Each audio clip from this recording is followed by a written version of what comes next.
Subscribe कीजिए हमारे channel study stars को और लेटेस्ट वीडियो के लिए इस बेल आइकन को क्लिक कीजिए। Hello student.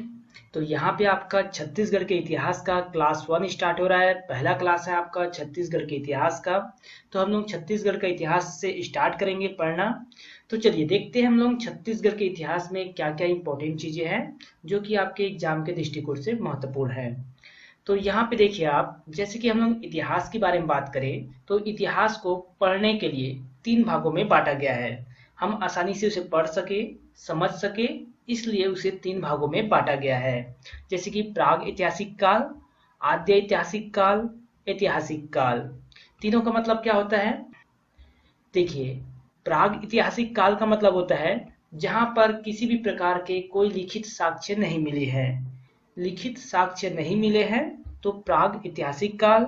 आद्य ऐतिहासिक काल, लिखित साक्ष्य तो मिले हैं लेकिन उसे पढ़ा नहीं जा सका है। जैसे कि सिंधु घाटी की सभ्यता। तो सिंधु घाटी की सभ्यता में जो लिखित साक्ष्य मिले हैं जिसे अब तक पढ़ा नहीं गया है, तो उस समय को कहा जाता है आद्य ऐतिहासिक काल।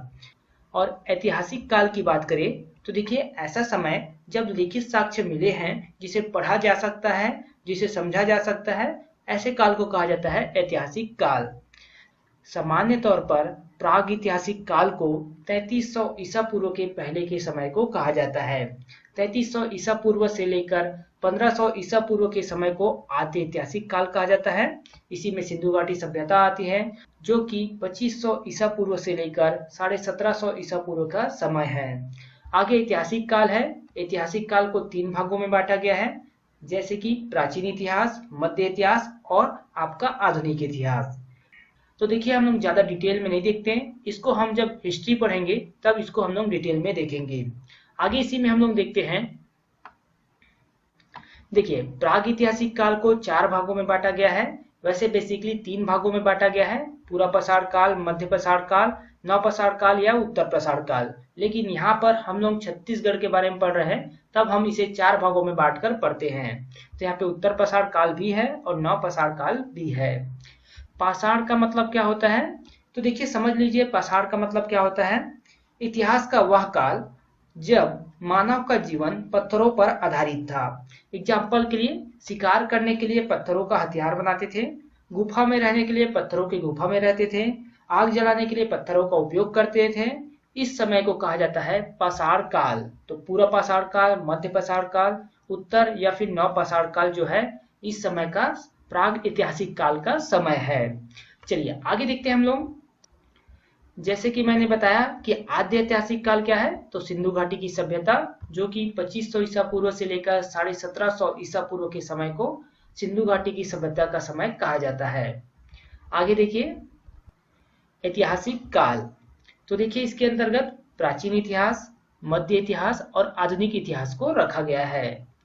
आगे देखिए आप, देखिए प्राग ऐतिहासिक काल के बारे में बात करते हैं जहां पर हमें किसी भी प्रकार का लिखित साक्ष्य नहीं मिला है, लेकिन हमें कुछ जो अवशेष मिले हैं उसके बारे में हम लोग यहाँ पे देखते हैं। तो मैंने आपको बताया था कि पूरा पाषाण काल, मध्य पाषाण काल और उत्तर पाषाण काल और नव पाषाण काल में बांटा गया है प्राग ऐतिहासिक काल को। तो पूरा पाषाण काल में हमें सिंघनपुर की गुफाओं के बारे में जानकारी मिलती है जो कि आपके कहाँ पे स्थित है, रायगढ़ में। वहीं पे हम लोग बात करें मध्य पाषाण काल की, तो हमें कबरा पहाड़ के बारे में जानकारी मिलती है जो कि कहाँ स्थित है, रायगढ़ में। उत्तर पाषाण काल के बारे में बात करें तो इसमें हमें सिंघनपुर की गुफा जो कि रायगढ़ में स्थित है, धनपुर जो कि बिलासपुर में है, और महानदी घाटी। तो महानदी जहां जहां से गुजरती है उस घाटी का ज्ञान होता है हमें उत्तर पाषाण काल में। आगे देखिए, इसी में नव पाषाण काल के बारे में बात करें तो इसमें हमें चितवा डोंगरी जो कि राजनांदगांव में है उसकी जानकारी मिलती है, बोन टीला जो कि राजनांदगांव में है उसकी जानकारी, अर्जुनी दुर्ग में, और टेरम रायगढ़ में। तो ये सभी जानकारी हमें पाषाण काल से मिलती है। तो इम्पोर्टेंट है, सारी चीजें आप ध्यान रखिएगा। आगे हम लोग देखते हैं। देखिए अन्य प्राग ऐतिहासिक काल के बारे में।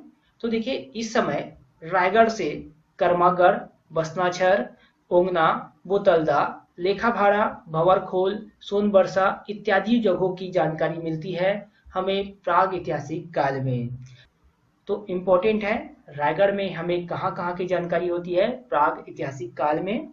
वहीं पर हम लोग बात करें बस्तर की, तो बस्तर से हमें गढ़चंदेला, राजपुर, खड़क घाट, कालीपुर और इत्यादि जगहों की जानकारी होती है। यहीं पे देखिए आप बालोद के बारे में, तो बालोद में बुजगहन, धनोरा, करका भाटा, करीबदर, चिरारी, सोरर इत्यादि जगहों की जानकारी हमें होती है। तो देखिए इंपॉर्टेंट चीजों के बारे में मैं आपको जानकारी दे रहा हूँ जो रायगढ़ से है, कहाँ कहाँ जगह है, एग्जाम में डायरेक्ट पूछे जाते हैं। बस्तर की जगह, बालोद की जगह, तो ये सारे चीज एग्जाम में डायरेक्ट क्वेश्चन पूछे जाते हैं, तो ये सभी आप याद रखें। आगे हम लोग देखते हैं। तो देखिए प्राग ऐतिहासिक कालीन स्थल एवं प्राप्त अवशेष के बारे में। तो सबसे पहले हम लोग बात करेंगे सिंघनपुर की।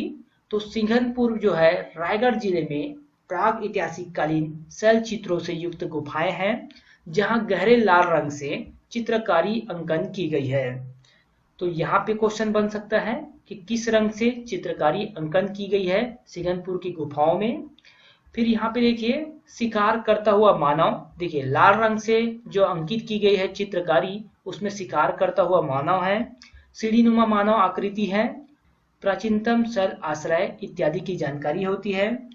इसके बारे में देखिए वर्ष 1910 में दक्षिण पूर्व रेलवे में कार्यरत सी एंडरसन द्वारा इसे प्रकाश में लाया गया। तो सिंघनपुर की गुफाओं के बारे में सी एंडरसन द्वारा जानकारी दी गई।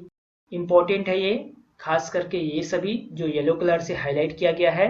एग्जाम में डायरेक्ट क्वेश्चन पूछा जाता है, प्राचीनतम शैल आश्रय कहाँ से मिले हैं, तो सिंघनपुर से मिले हैं। शिकार करता हुआ मानव का चित्र अंकित कहाँ है, तो सिंघनपुर की गुफाओं में है। आप यहाँ पे देखिए,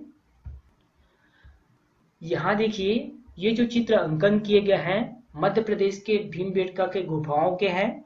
तो इसी प्रकार के जो चित्र अंकन किए गए थे सिंघनपुर के गुफाओं में और कबरा पहाड़ में। तो यहाँ पे जो आपको बताया गया है सारी चीज इंपॉर्टेंट है, ध्यान से पढ़िएगा। आगे देखते हैं हम लोग कबरा पहाड़ के बारे में। तो देखिए दूसरा है कबरा पहाड़। तो रायगढ़ जिले में कबरा पहाड़ पर भी लाल रंग से चित्रकारी अंकन की गई है, जहां पर चिपकली, घड़ियाल, सांभर, कुल्हाड़ी व पंक्तिबद्ध मानव समूह इत्यादि के चित्र अंकित की गई है। यहाँ से सर्वाधिक शैल आश्रय प्राप्त हुए हैं।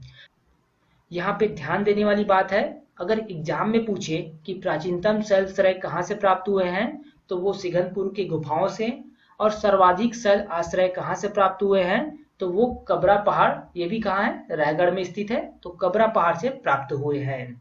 दोनों चीजों को आप ध्यान रखना। साथ ही जो ये चिपकली, घड़ियाल, सांभर, कुल्हाड़ी एवं पंक्तिबद्ध मानव समूह इत्यादि के जो चित्र अंकित किए गए हैं वो कबरा के पहाड़ में हैं। आगे देखते हैं हम लोग बुजगहन, जो कि बालोद जिला में है। तो बालोद जिला के बुजगहन में प्रदेश में महापाषाणिक अवशेषों का सबसे बड़ा केंद्र है, और यहाँ से प्राग ऐतिहासिक कालीन महापाषाणिक स्मारक कैन प्राप्त हुए हैं। तो बालोद जिला के बुजगहन को महापाषाणिक अवशेषों का सबसे बड़ा केंद्र कहा जाता है, ध्यान रखना आप इसको। साथ ही आप देखिए महापाषाणिक स्मारक कैर्न प्राप्त हुए हैं। तो हम लोग देख लेते हैं महापाषाणिक स्मारक कैर्न कैसे होते हैं उसके बारे में। तो आप यहाँ पे देखिए महापाषाणिक स्मारक कैर्न किस प्रकार होते हैं। तो ये जो कैर्न बने हुए हैं ये महापाषाणिक स्मारक कैर्न हैं, जो कि आपके बालोद जिला के बुजगहन से प्राप्त हुए हैं। उसके बाद है धनोरा, जो कि बालोद जिला के धनोरा से पाषाण घेरे प्राप्त हुए हैं। तो देखिए धनोरा जो है बालोद जिला में स्थित है और यहाँ से पाषाण घेरे प्राप्त हुए हैं। तो पाषाण घेरे किसे कहा जाता है उसे हम लोग देख लेते हैं। तो देखिए आप यहाँ पे देखिए, यहाँ पे कुछ पत्थर के घेरे बने हुए हैं और इसी घेरे को कहा जाता है पाषाण घेरे।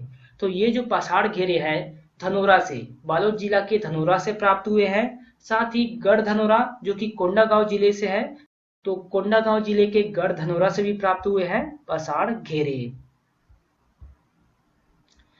तो धनोरा जो कि बालोद जिला में है वहां से पाषाण घेरे प्राप्त हुए हैं, गढ़ धनोरा जो कि कोंडागांव जिले में है और यहाँ से भी पाषाण घेरे प्राप्त हुए हैं। इंपॉर्टेंट है, आपको प्रैक्टिकल समझ में आ गया होगा कि किस प्रकार के पाषाण घेरे होते हैं, किस प्रकार के महापाषाणिक स्मारक कैर्न होते हैं। आगे हम लोग देखते हैं देखिए, ये जो हम लोग पढ़ रहे हैं ये सभी प्राग ऐतिहासिक कालीन स्थल एवं प्राप्त अवशेष है। आगे हम लोग जब पढ़ेंगे कल के वीडियो में, उसमें हम लोग पढ़ने वाले हैं ऐतिहासिक काल के बारे में, क्योंकि आद्य ऐतिहासिक काल के बारे में कुछ भी जानकारी हमें नहीं मिलती है छत्तीसगढ़ से। भारत में बात करें तो सिंधु सभ्यता मिलता है हमें भारत के लेवल में, लेकिन छत्तीसगढ़ के लेवल में हमें आद्य ऐतिहासिक काल में कोई भी जानकारी नहीं मिलती है। साथ ही आप यहाँ पे देखिए मोस्ट इंपॉर्टेंट क्वेश्चन जो एग्जाम में पूछा जाता है, नवपाषाणिक अवशेषों के सर्वप्रथम जानकारी प्रदान करता डॉक्टर रविंद्रनाथ एवं डॉक्टर भगवान सिंह हैं। तो ये इंपॉर्टेंट है, नवपाषाणिक अवशेषों के सर्वप्रथम जानकारी प्रदान करता डॉक्टर रविंद्रनाथ और डॉक्टर भगवान सिंह। तो यहाँ पे आपका वीडियो समाप्त होता है। कल हम लोग पढ़ेंगे ऐतिहासिक काल के बारे में और अच्छे से पढ़ेंगे, समझते हुए पढ़ेंगे। आपको डेली वीडियो देखते रहना है और अपने नॉलेज को इम्प्रूव करना है।